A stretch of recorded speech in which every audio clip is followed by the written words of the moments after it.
Ang bumibitaw na simple lang pero kakaiba. Simple lang ang ito kumpara sa ibang kanta. Kahit na minsan parang tanga lang, diba?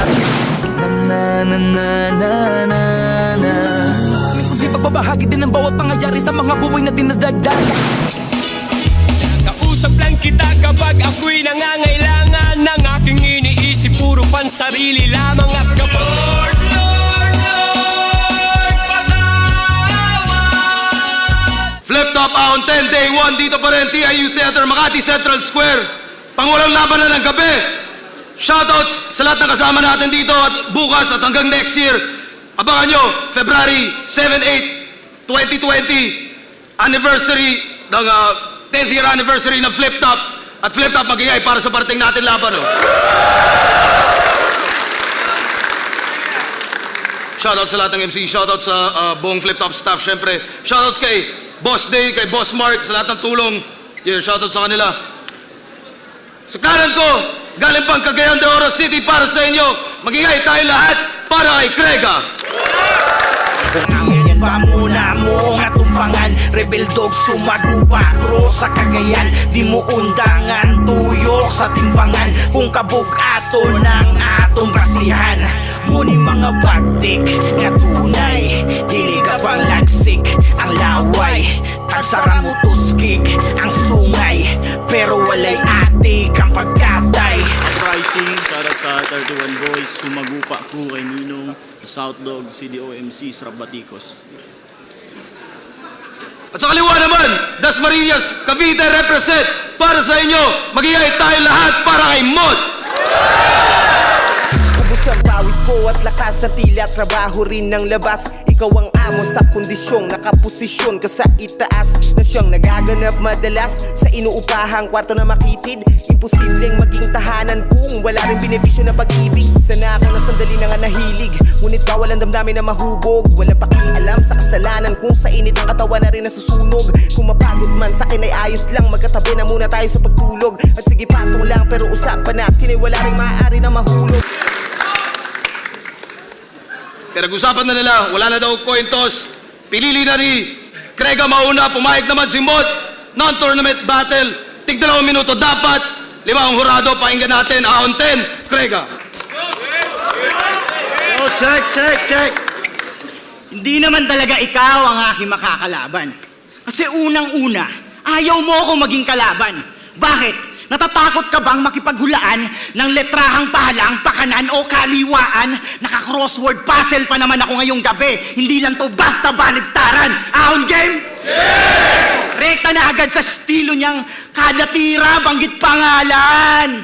Pansin niyo ba yung skemang lagi niyang pinapangalandakan? Tumot para makapagpaliwanag, yung dulo hinahabaan, kaya pala mot to light, kasi yung pagbigkas pang matagalan. Sabi mo kay Plus, pag may tumawag man sa'yo na baby, malamang nalimutan lang yung O, kasi nga, baboy, ha? Sabog ka? Ano yon? Pag tinawag kitang in-check, malamang nalimutan rin yung O, kasi nga, in-checkto ka, ganun ba? Hindi mo ba naisip o ipapasilip ko sa iyong isip na yung pilit mong tindi ay pinapaintindi mo pa ng pilit? Gusto mo ba ako subukan sa baliktaran, ha, ungas? Pag ako nagbaliktad ng ulo, magkakaroon ng long hair si Batas.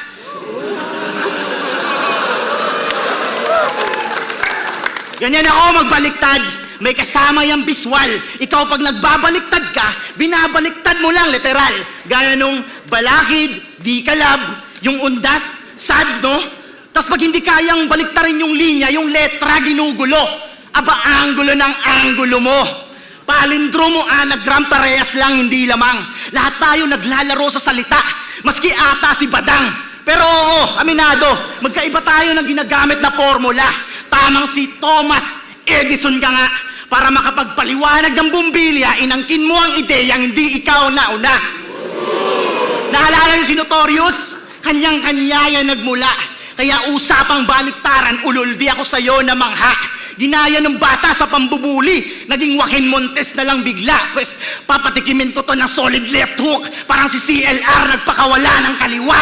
Kaya anong mo, tangina, may muta ka pa. Di ba may kasabihan tayo na habang maikse pa yung kumot, magtiis muna na mamaluktot? Para sa akin hindi. Sobrang ikse ng pasensya kumot, babadibag kitang nakabaluktot. Ako yung regalo mo ngayong taon. Sinigurado na ni Arik na rapper to na may laman. Pero hindi mo basta-basta mapupunit pagkat ginto ang sisiglan. Kung babahaman ng bara dito, barko lang lulutang pagkat pinaghandaan tamang barko ni Noah to. Sa sobrang hayop sa laman. Ikaw? Lumalabas pa yung dila pag nagpapatawa.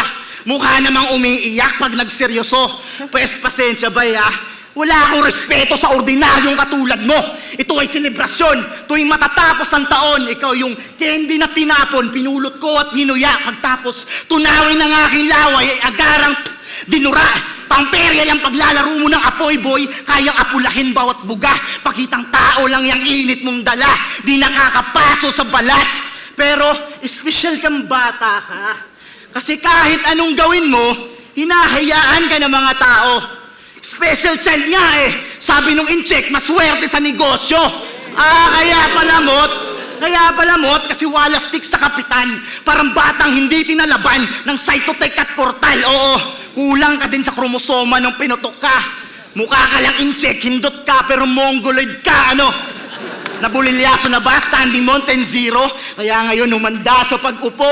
Ano mo yung gugulahan na kung sinong bubuhat ng bangko? Paano ba naman? Nagkaonsehan sa aming pagtatagpo? O 11 kasi takot niya madagdagan ng unang talo yung panalo mo 10. Sabi niya sa akin, 32 lines lang, Rex, 2 minutes. Panoorin mo laban ko kay Batas. Gago, pinanood ko, lagpas ka ng 3 minuto doon, ungas. Sigurista tong bata nyo, ayaw magpatalo sa pangiinsulto o talagang porsigido kasi may pamilya na. Kaya pala, di nakapagtataka, isa kang batang ama kasi ang bata-bata mo pa, magulang ka na. Kaya ngayon, patunayan mo sa akin, di ka lalagpas ng 2 minuto. Galawang mandurugas to. Nasa silya elektrika ka ngayon. Bilang na oras mo.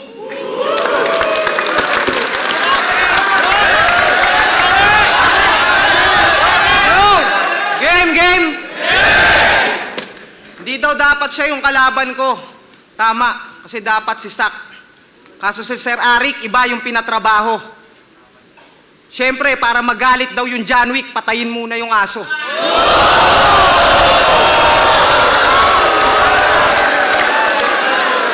May battle na naman sa Manila at sa line-up na siksik. Kaya piling hitman na ng liga, ibang klase raw lintik. Kasi tinawagan ni Enigma na may kailangang iligpit. Tanga may bate lang si Tuweng at marami raw bitbit. Pricing nga pala to. Mula sa kabilang ibayo ay dumami ang inggit. Kasi may mga reklamong para makadayo ikaw ang pinakasipsip. Nakipagbaliktaran ka na naman sa amo na kapwa mo singkit. Para makasakay sa eroplano, chine-check-in ang in-check. Pero yung grupo nyong uprising, mga kabilang natatangi. Kaso kung usapan ay galing, mukhang hindi ka kabahagi. Pero alam mo ba kung bakit naisipan kang isali? Trip na trip lang talaga ni Arik, mga pormahan pang bagani. Kaya nga ang nangyari sa Flip-Top Headquarters sa hinatak. Si Plasma wala ng trabaho, siya na yung bagong tagabili ng alak.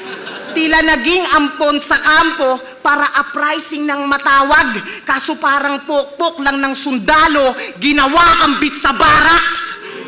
At ako'y nagsaliksik pa tungkol sa'yo. Bad trip? Kasi pinakinggan ko mga kanta mo. Awit. Yung mga paksa mo, ang deep. Kaso ang sagwa mo mag-spit. Sobrang offbeat, malabong mag-hit. Yan yung tipong di nahahabulin kahit nakaw yung beat.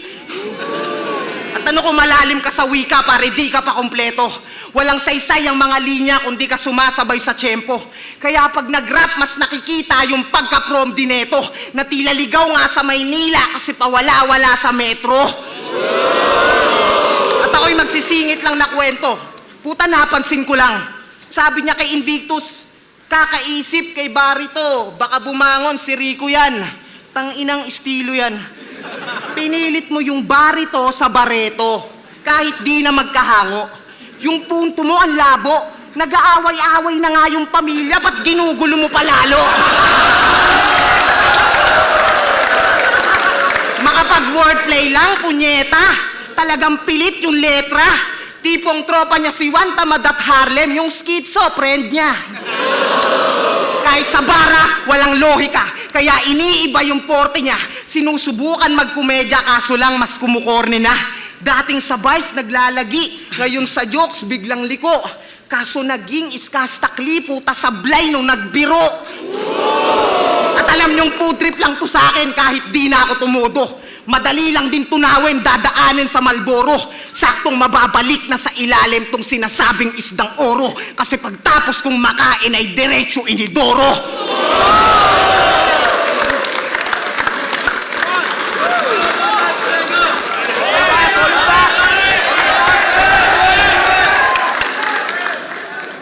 Isang taong para mo kay Onax, kaya kong paikliin ng pampaolats. Di na ako magbabanggit ng buwan ngayong araw, sapat na yung segundo't minutong to sa oras kasi bakit ko pa ipapaalala ko yung mga buwan na lumipas kung ngayong gabi pa lang, di ka naman sisilayan pa ng bukas. Keso, siya daw yung pinakamahusay na magtrabaho noong nakaraang taon. Kaya nararapat na daw siya tumanggap ng bonus. Aba talagang palkops na modus. Eto USB, unlimited shit na boduts. Kasi sino ka ba sa tingin mo? Santo? Kasi maraming deboto. Tama, sa painosente mo mukha ka ng santo. Kasi maraming deboto. Bastos ka kasing bata ka. Porket may pangalan na. Puro kwarta, kesyo pera, schizophrenia, galawan niya. Alam mo bang nababad trip si Enigma? Sa mga MCing katulad mo? Simula kasi nung nagkapangalan to, naghari-harian para magkaroon ng titulo. Kesyo siya daw yung Benji Paras ng Liga. Rookie of the Year plus MVP. Ganun ba? Pues ito'y 1992 laban sa Hinebra. Tony Harris to ng Liga. Subukan mo makipagsabayan, tatawanan lang kita kasi kaya kong umiscore na mahigit 100 puntos mag-isa. Ano? Ano masasabi nyo? Inaakala nyo bang hindi ko siya kayang babaan? Tanginang to, durog. Palipad hangin ka na lang ngayong taon. Hugas kamay ba yung kampyon? Hindi. Kasi ikaw mismo yung abo na winasiwas sa palad ni Lebron. Pero hindi ako si Lebron, mga bay. Ako yung kamao sa pagkaway. Tong Andy nyo, sobrang pusi. Andy Aigen Mandi ay. Hindi ako magmamalalim ngayong gabi. Pangalan mo, sinulat ko na sa death note. Upang magkatotoo, pinatakan ko ng dugo yung kwaderno, yung sobra, sinalin ko sa test tube. In-incubate ko ng 30 araw kasama Fahrenheit at Celsius, yung kaperaso ng dating ako naglalakad na. At pinangalanan ko siyang Zendlook. Ikaw, sinong na-impluensyahan mo sa inangkin mong stilong baliktaran? Di ba wala? Kasi sa dami ng gumamit niyan, parang pek-pek na paluwagan. Pero ikaw daw, yung pinaka-epektibong gumamit niya na ba? Masubukan nga. Para akong testigo sa korte yung pumanig sa kabila. Kasi babayaran ako upang magbaliktad ng salita. Ahon game? Yeah! Ako yung nanalo sa ulanan. Nanulat, natalunan. Nayabangan na nga ba yan kasi nasugatan tot natagusan. Oh, di ko napapahabain pa na itahak kasi ayaw niya ng kahatian. Ang importante, nagtagumpay ako na iwasak at humantong to sa kasawian. Yan yung mga sinasabi kong salitang hindi mo pa nagamit. Kumuha ako ng pise sa iyong isip at sa leeg mo to sinabit. Kung hindi ka na X ni Apex, ngayong ahon ako magpapatuloy sa mala Kenshin yan dating. Yung kathanyang kathana, ididiin ko ng palihim. Oh, di natila salat, talasalitaan ko. Di mo ba napansin, Brad? Ito'y paghaharakiri gamit sa kabato. Pagpapakamatay gamit ang talem na pabaliktad. Ano ang balat? Pahinga natin! Yo! Tanginan to. Pangit mo mag-setup para kang tanga. Sino daw na-impluensyahan ko pero ba't nagbaliktaran ka? Talaga palang ang haba mo mag-setup, leche ka. Basta mapahaba lang yung skema, pwede na. Ano, porke kompleto sa detalye, intelihente na? Tanga, ang dami mong sinabing katumbas lang ng etcetera. Kala mo talaga kaabang-abang, sabay suntok na magaang, paasa lang na parabang, inaasahan mo yung job, tas tatawagan ka na lang. Kasi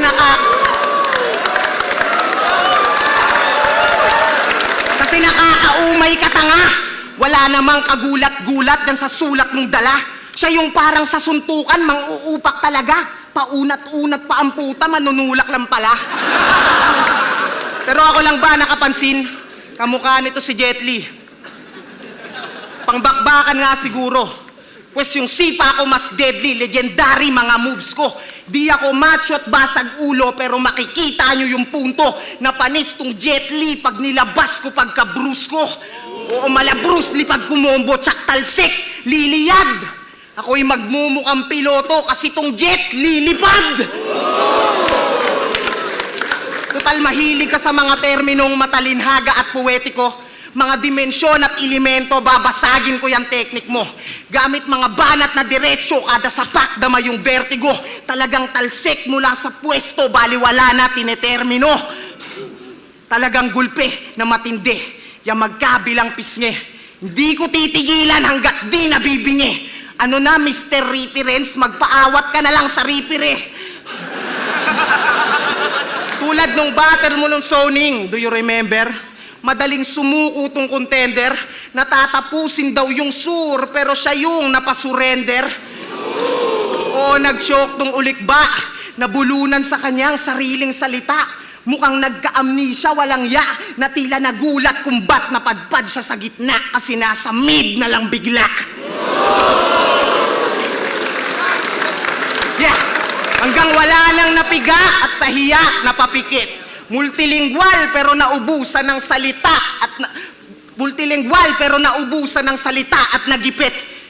Kaya wag ka nga dyan magpilit. Anong malalim mag-isip? Baka nag-iisip lang ng malalim. Kasi nga walang imik. Palibasa nababad daw sa pagpapakasayad. Malaral plisano, halata nga sa mga salita mong naantala at mukhang pati sakit sa ulo na isalin mo na yata. Pues madali lang mapisato at ang saktong halimbawa ay kuto ka lang na nanggaling sa lisanong nakahawak.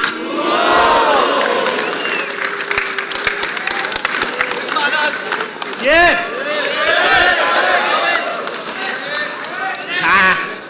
Pangatlong ikot na. Teknikalan na ba to? Tutuluyan ko na ba tong kawatan tila? Sa pool sa kamao, ako ay ex-komunikado. Hindi lang letra nilalaro ko, pati numero nakapatong sa aking ulo na parang sudoku. Gamit ko mas mahaba na 38, 3.57 segundo kablam ng probinsyano. Sabi ko, mas mahaba sa 38. 3.57 kablam probinsyano. Yun ang 3.57 ni Fernando. Oo, dahil ako'y magiging assassinator of the year. Malagal man Rolando, pero naka-silencer. Parang Sogo ang logo, Kalawang Cypress Hill, Eric Bobo ang tono, parang uprising. Bagong hasa na bolo, oo bolo. Kasi tumatagtad to ng pabalik. Parang Boy Logro, tansyadong tumadtad pabalik. Pwede ring Emzite to, sabik, tumadtad pabalik. Pira-pirasukang uuwi, yun ang tadtad pabalik. Tas-tas ang leeg, gobas ang bibig, walang takas sa pagtabas yung dugo, todo tagas sa sahig. Salamat sa pamalas, pero malas ka pa din, imbis mansanas alok nung ahas ay sa bayabas ka tumikim. Kasi nga matigas, magaspang, di mo kayang lamunin ng buo. Mangunguya mo man pero, di mo madudurog yung buto. Ako yung punong may nakatago sa ugat, kaya may baliktarang naganap. Pinatikim ko lang sa'yo ang bunga kasi ginusto mo na umakyat, natakam, na makata. Sa taas pinili niyang landas, pes mag-ingat-ingat ka bata. Baka mabaliktad mo yung sanga at mauwi sa pagkaagnas. Ikaw yung kabiteng yung kumatok sa pintuang hindi mo nais makita. Parang putok-batok sa lamang, nakakapang-init ng aking tenga, pes magmano. Bueno. Hindi! Ako ang buena manong, kabaliktaran ng iyong pagpupunyagi. Pagkat ang insektong to'y nagpapakita lang ng refleksyon sa kanyang pagkasawi. At kahit magpakita kang muli na ganap ng paro-paro, ako yung tipo na halaman na kapag dinapuan, nakakaubo. Kaya nga sige, hit, lasapin mo ang hanging walang pait. Kahit sanay ka sa baliktaran, mawawala ka. Baliktarin mo man ang iyong damit, parang dumungaw ka sa balon. Pagka panalo mo'y malabo. Kumbaga ako yung lumang poso, ikaw yung bago. Pero butas na tabo, hindi napupuno kahit gamitan na matinding puwersa tong pansalok. Mga insektong katulad mo ang tinutukoy ko sa kanta kong Unyango. Unyango, laban sa insekto, walang magkasing halos. Kadalasan pag insekto kumapit sa pader, hinahambalos. Pag unyango kumapit sa pader, kaya kong maging pader. Balik tayo sa realidad. Ahon, Gen? May dapat na ba akong sabihin para sa linyang panapos? Kasi ngayong ahon, X. X ka ngayong ahon. Mag-iisang dekada na ang liga. Salamat, Enigma. At welcome sa mga bagong dating. At ikaw, Mot? X ka pa din kahit na anong gawin kasi tandaan nyo na ang letrang X ay X kahit pa baliktarin. Didikdikin ko pa doon ng pino hanggang sa madurog na sagad. Tumeweder ng baliktaran, umakyat sa leeg kanyang bayag. Nakiki-head and shoulder din yung galawan, panay ilag at salag. Pagtapos ko dito sa pabida, sa kontrabida na agad.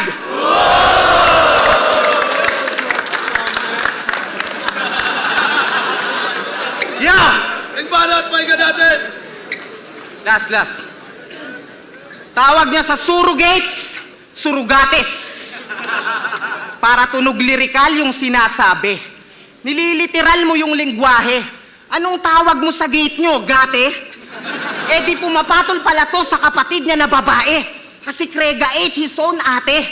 Kaya niya rin mag-time travel, grabe. Pag tinanong to ngayon, anong date ang isasagot yung dati? Pero sabi, nangihigop ng lakas, espiritual. Nako, wala ngang duda. Total dun sa Jomari Espiritu, may hype kang nakukuha. Okay, price tag panay tira. At ang nakikita niya na sahod, ingay at intriga kasi yung linya daw pasabog. Galawang cashier ang kinarir. Shit, kapal ng apog. Para matunog yung punch, tinitira yung may barcode. Tinitira yung may barcode.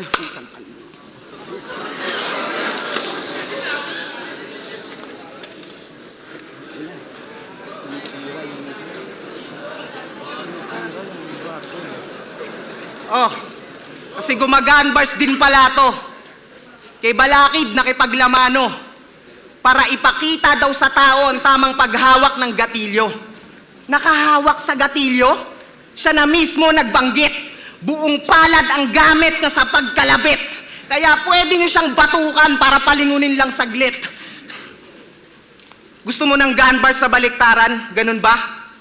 Anong kala mo, di yun uubra? Kasi yung tama sa akin din mapupunta. Pues gamit ko ganja, baliktad yung shotgun, pero sigurado sa bugka.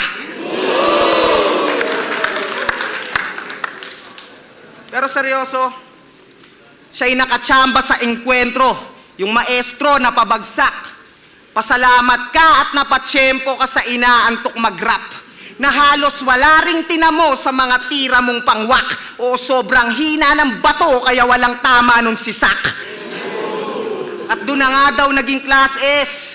Tumaas ang pagkapresko. Porque binoto siya ng judges, umaasta ng henyo. Eh wala namang nakuhang knowledge kung susundan yung kwento. Oo, walang silbiyang classes, tinulugan lang ng maestro. Pero piling pumalit sa pwesto, siya na daw nasa unahan. Bagong mukha ng dibisyon, sige ngayon, sa'yo na yan. Iluluklok sa posisyon, kaso madugo yung paraan. Pupugutan ko ng ulo tong gustong kumatawan. Sa Mindanao na di ikaw ang tumatak sa kasaysayan. Niwala kang kasagsagan, nakilala lamang sa bakbakan. Bilang peke na maestro, nakadikit na sa pangalan. Kaya kahit anong gun bars gawin mo, mananatili kang saksakan.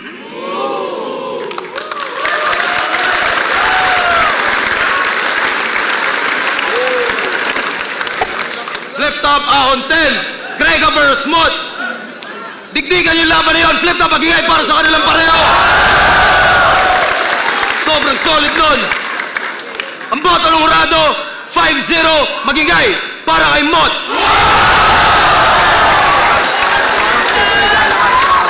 Pasensya na, unang choke yun. May mga stumbles ako pero unang choke yun. Shoutout palagi. Demotivated, Anti-Kupal, BMSC, Baked Brains, Hypocrite Clothing, kay Riz Arceo, kay Ate Alex Laurin ng Japan, kay Shaboy, yun, birthday niya ngayon, Dito's Barbershop, syempre sa lahat ng tropang Dasma, Area 1, ENG, mga kabagat, sa magina ko syempre, Lagi Boca, rest in peace, Naslem, para sa iyo. Shoutouts nga pala kay Mot. Yeah, shoutouts din, Dad's Kusina, tsaka Sumagupa ako, tsaka Rap Batikos, yun, all the way. Yo, G Clown. Actually, first time kong makita mag-choke si Mot. Pero hindi yun yung usapan dito. Sa totoo lang, alam ko, maraming mambabash dito na bakit nanalo yung mag-choke. Binasa ko siya ng per round. So, ang score ko ay 2-1. Sa una at pangalawang round, malakas si Krega, pero lahat ng yun nababalik ni Mot. At alam kong mapapanood nyo rin yun. At sa third round, dun ko lang ibinigay yung boto ko kay Krega. So yun, ang score ko ay 2-1 para kay Mot. Yun lang, sana maunawaan nyo.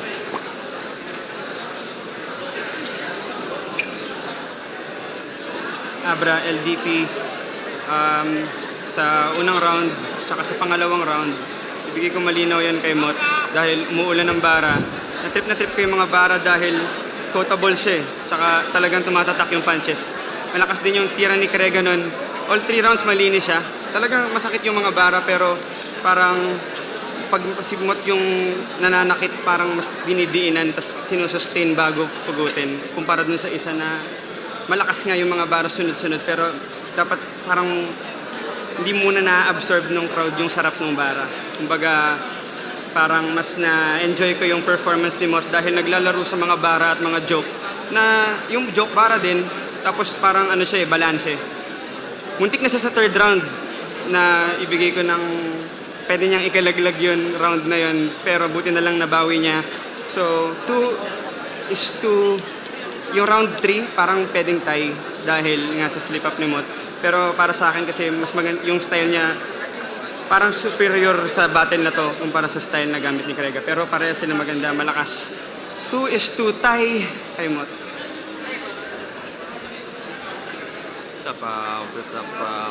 Mot versus Krega. Binoto ko si Mot. All 3 rounds. No? Bukod sa performance, nag-choke si Mot sa third round pero para sa akin panalo pa rin siya doon. Ang naging parang nag-decide para sa akin ng laban. Si Mot kilala sa style niya na baliktaran. Tapos ngayon si Krega, ginagamit niya kasi parang meron siyang gustong patunayan. Parang mas gusto niyang parating na mas magaling ako sa iyo sa sariling estilo mo. Kaso hindi niya nagawa yun eh. So superior pa rin yung paggamit ni Mot sa baliktaran style niya. So di ko na kailangan i-detalye pa. Dun pa lang Mot na eh. So yeah, Mot. Binoto ko si Mot. Tanging sobrang hirap i-judge ng laban na yun.